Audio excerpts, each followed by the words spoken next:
Good morning, everyone. So today our topic is microcephaly and macrocephaly, how to approach and how to manage.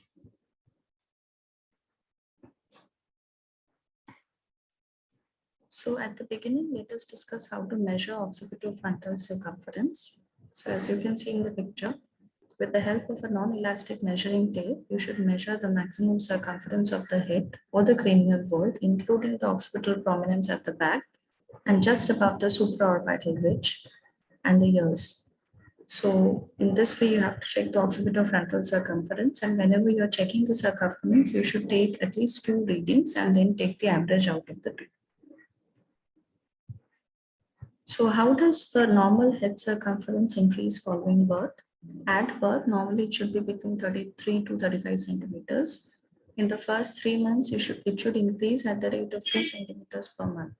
So at the end of 3 months, it should be around 41 centimeters. Between 3 to 6 months, it should increase at the rate of 1 centimeter per month, so that at the end of 6 months, it becomes 44 centimeters. 6 to 12 months, it should increase at the rate of 0.5 centimeter per month. Then between 1 to 3 years of age, it should increase at the rate of 0.25 centimeter per month.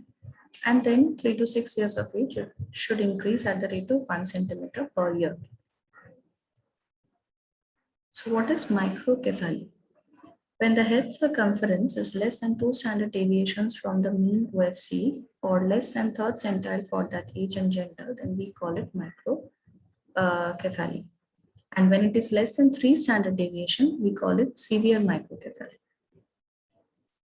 So as you can see, like a 2-year-old child, a boy, he has a head circumference of 49 centimeter. That is considered to be between, as you can see in this, 50 to 85 centile, so that is normal.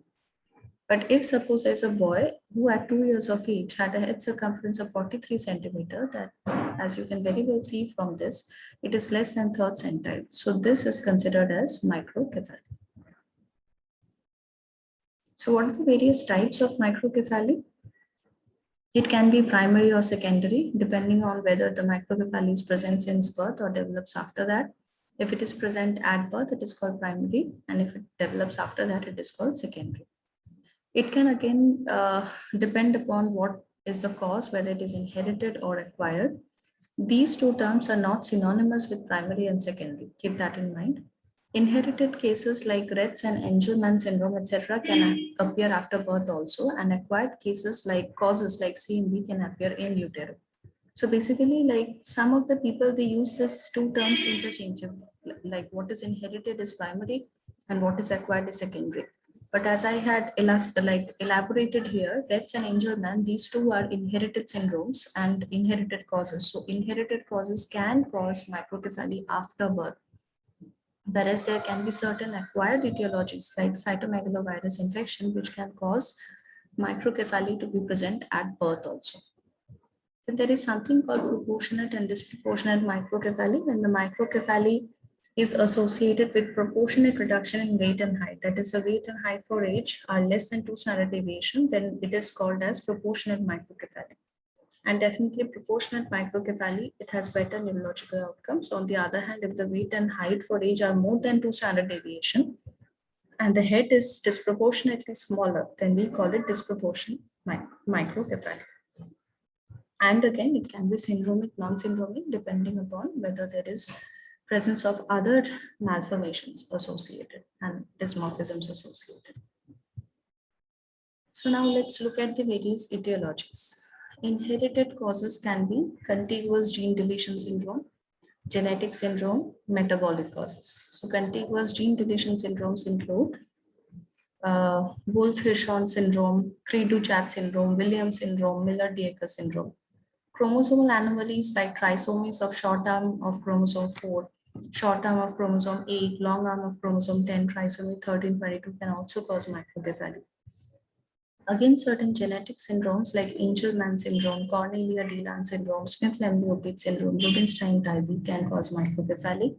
Certain metabolic causes like amino acidopathy, organic acidemia, congenital disorders of glycosylation, mitochondrial disorders can also cause microcephaly. Acquired causes of microcephaly include hypoxic ischemic encephalopathy, intrauterine infections, maternal teratogens like alcohol, vinegar, and radiation, maternal phenylketonuria, and maternal uncontrolled diabetes. Now let's look at what is microcephaly vera. It's an autosomal recessive primary microcephaly. So it is present at birth, and the pattern of inheritance is autosomal recessive, and it occurs due to microcephalic gene mutation. So how do you approach a child with microcephaly? History is the most important thing. So antenatally, you have to ask about whether there was history of maternal fever, rash, painful retroauricular lymphadenopathy, suggestive of torch infection, maternal drug intake, alcohol ingestion, exposure to radiation, maternal diabetes, consanguinity, and previous abortions or sibling loss. Birth history wise, you have to take history of gestation, birth weight, whether there was history of delayed cry, what were the resuscitation details, what were the APGAR scores, all of these can point towards birth asphyxia. Neonatal encephalopathy was present or not, neonatal sepsis, seizures, neonatal jaundice requiring exchange transfusion. So neonatal encephalopathy is important for birth asphyxia, also for various inborn errors of metabolism. Neonatal sepsis per se can cause meningitis and various sequelae, and that can result in microcephaly. Seizures also can remain there in various genetic syndromes in various inborn errors of metabolism. And neonatal jaundice requiring exchange transfusion that can cause kernicterus and acquired microcephaly. Detailed developmental history and IQ assessment is important. History of seizures, history of vision abnormality, hearing abnormality, motor deficits in the form of tightness of limbs, abnormal movements like dystonia, choreoathetoid movements, all these history are important. And definitely, last but not the least, family history of small head, because sometimes it can be familial. Keep in mind, small head can be familial, microcephaly usually is not familial. Family history of seizure disorders and mental retardation, all these are important. Examination wise, you have to take detailed anthropometry. You have to look for overriding of cranial sutures, closure of fontanelli, what is the shape of skull, facial dysmorphisms. You should look for other systemic malformations like musculoskeletal system, cardiovascular system, respiratory system, abdomen, genitals. You should look for. So these can be suggestive of a genetic syndrome. And detailed neurological evaluation like higher mental functions, motor, sensory examination, reflexes, extrapyramidal abnormal movements, etc. are extremely important. So what clinical cues can we get that can point towards certain etiologies? For example, if the child has history of prematurity, low birth weight, prolonged NICU stay, then it may point towards preterm neurological insult like periventricular leukomalacia. Delayed cry at birth, low APGARs, neonatal encephalopathy, seizures suggestive of hypoxic ischemic encephalopathy, overwriting of cranial sutures, closed fontanelli, small head since birth suggestive of cranial synostosis, facial dysmorphism with or without cortical developmental abnormality, family history of microcephaly, intellectual disability, repeated abortion suggestive of genetic syndromes, period of normal development followed by regression of milestones, decelerating head growth accompanied by stereotypic hand movement suggestive of Rett syndrome, GTT, unexplained encephalopathy, consanguinity, sibling loss point towards a metabolic insult, proportionate short stature, low mid-upper arm circumference, edema, or marasmic appearance will point towards severe acute malnutrition. Congenital rubella syndrome may be should be thought of when the child presents with sensory neural deafness, cataract, PDA, developmental delay. Again, a child with congenital CMV and microcephaly may have underlying hepatosplenomegaly, blueberry muffin rash, visual impairment, and pallor. And certain syndromes also you should suspect, like for example, if there is Smith-Lemli Opitz, there are certain clinical features that may point towards it, like ptosis, broad nasal tip, anteverted nostril, micrognathia, syndactyly between the second and third toe, hypospidia, cryptorchidism, congenital heart disease. A child with Williams syndrome may have periorbital puffiness, short upturned nose, long philtrum, wide mouth, full lips, supravalvular aortic stenosis, mental retardation. So similarly, some dysmorphic features can be present in Cornelia de Lange, Miller-Diecker fetal alcohol syndrome also. Now, primary genetic non-syndromic microcephaly. So these are the conditions where the child will be having microcephaly at birth.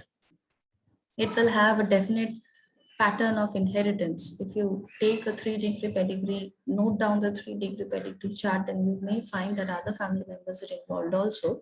But the child per se does not have any uh, neurological abnormality and may not have any other dysmorphism or any malformation. So all these things are suggestive of a primary genetic non-syndromic microcephaly.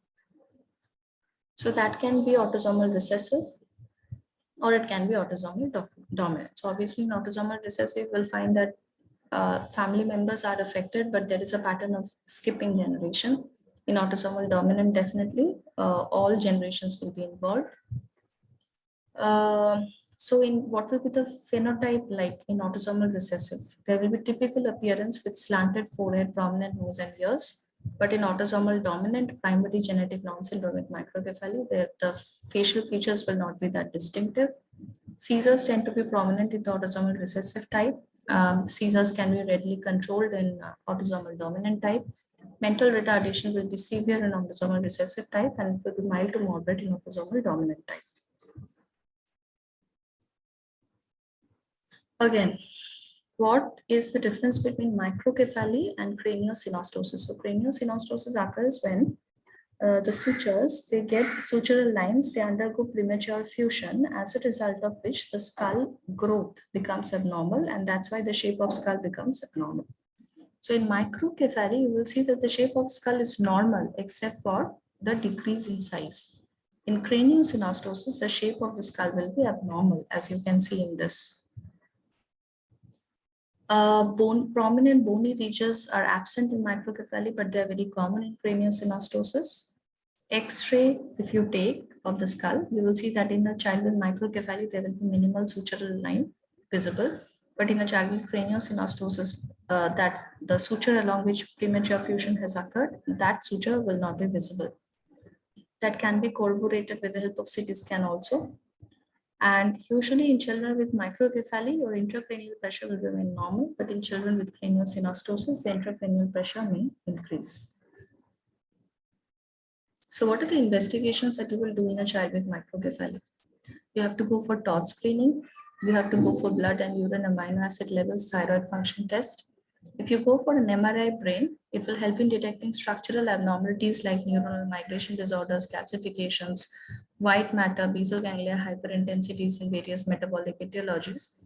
And also you can discover securely of ischemic insult like white matter volume loss, porencephaly, and encephalomalacia. So basically 3 things: whether neuronal migration disorders, calcifications are there, whether various hyperintensities are there, which can point towards a metabolic etiology, or whether sequelae of HIE are seen.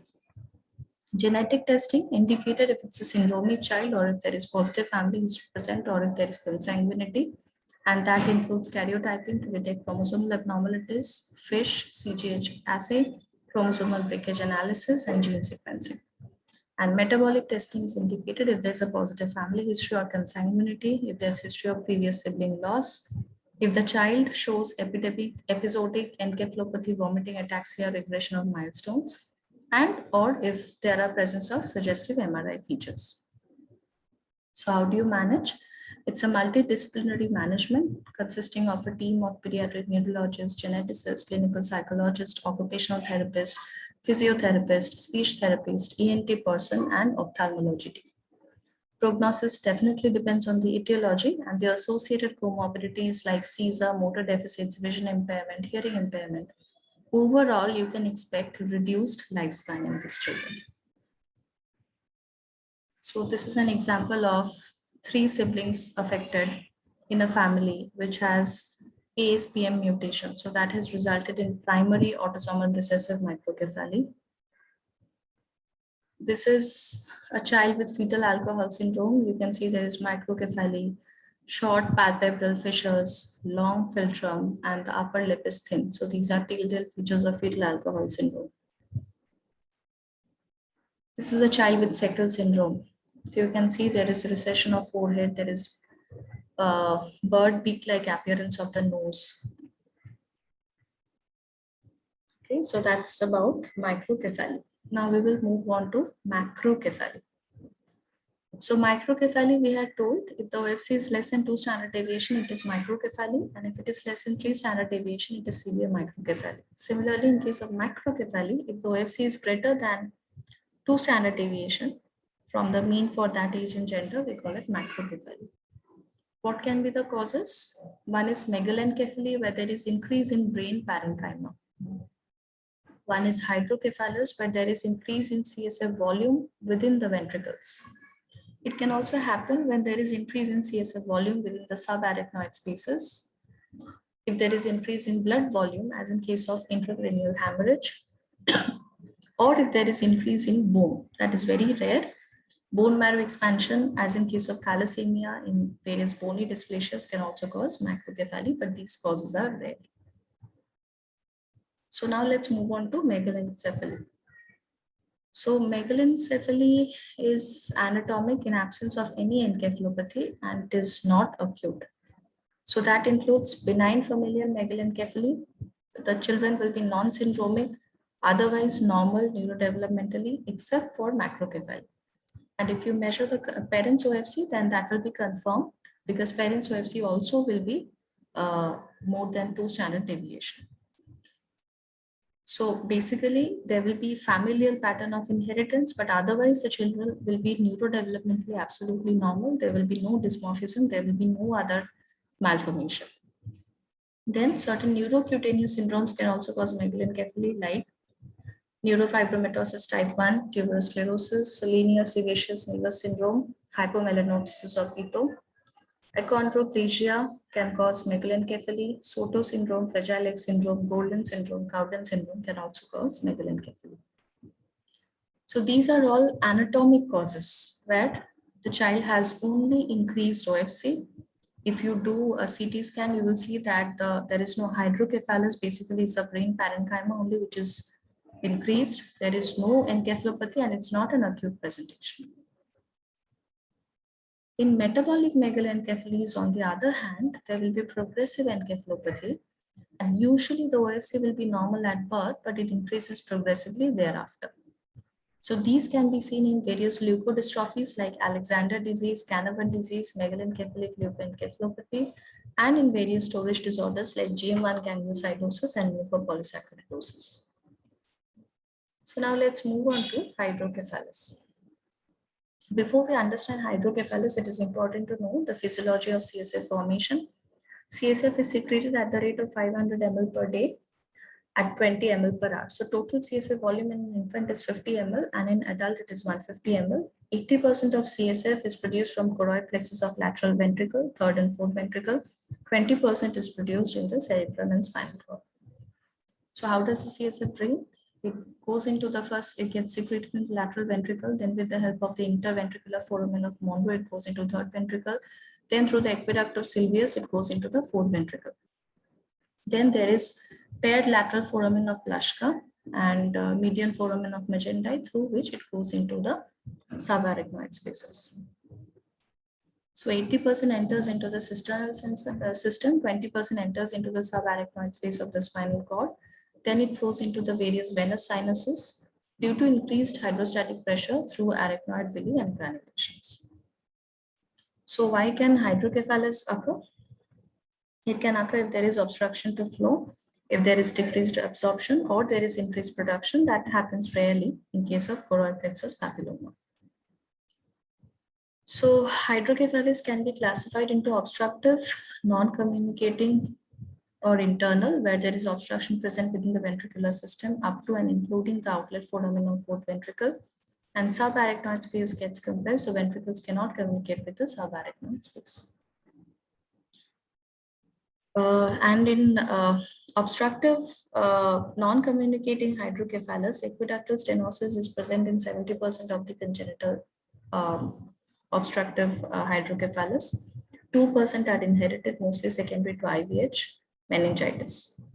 Arnold-Chiari malformation can also cause, Dandy-Walker syndrome, chromosomal anomalies can also cause obstructive hydrocephalus. Other than this, Intrauterine infections, midline brain tumors, vein of Galen malformation, posterior fossa subdural hematoma, congenital septal membrane block at outlet of fourth ventricle can also cause obstructive hydrocephalus. Now, what about non-obstructive or communicating or external hydrocephalus? When there is obstruction present distal to fourth ventricular outlet, then we call it obstructive hydrocephalus. So in this case, the obstruction lies at the level of foramina and cistern, subarachnoid space or arachnoid villi.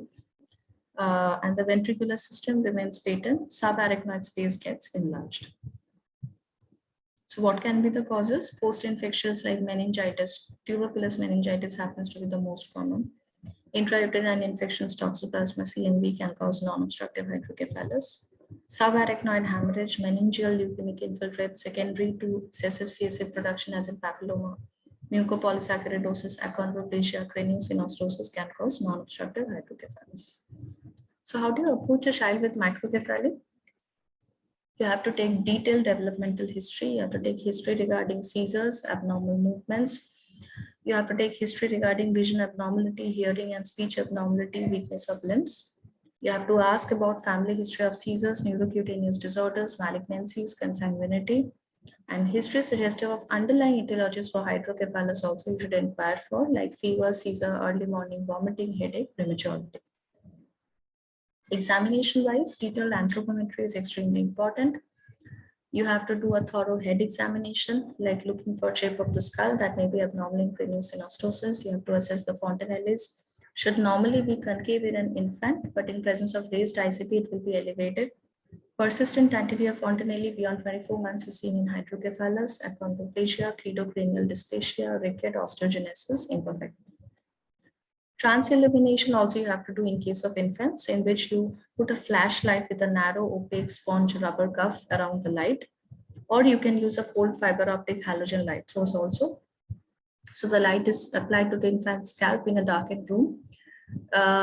Translucency that extends beyond 2 to 2.5 centimeter in the frontal area and beyond 2 centimeter in the occipital area is abnormal, and that may be indicative of subdural effusion, subdural hematoma, hydrocephalus, hydrancephaly, porencephaly, or increased ICP. But if there is cephal hematoma present, then obviously transillumination will be hampered.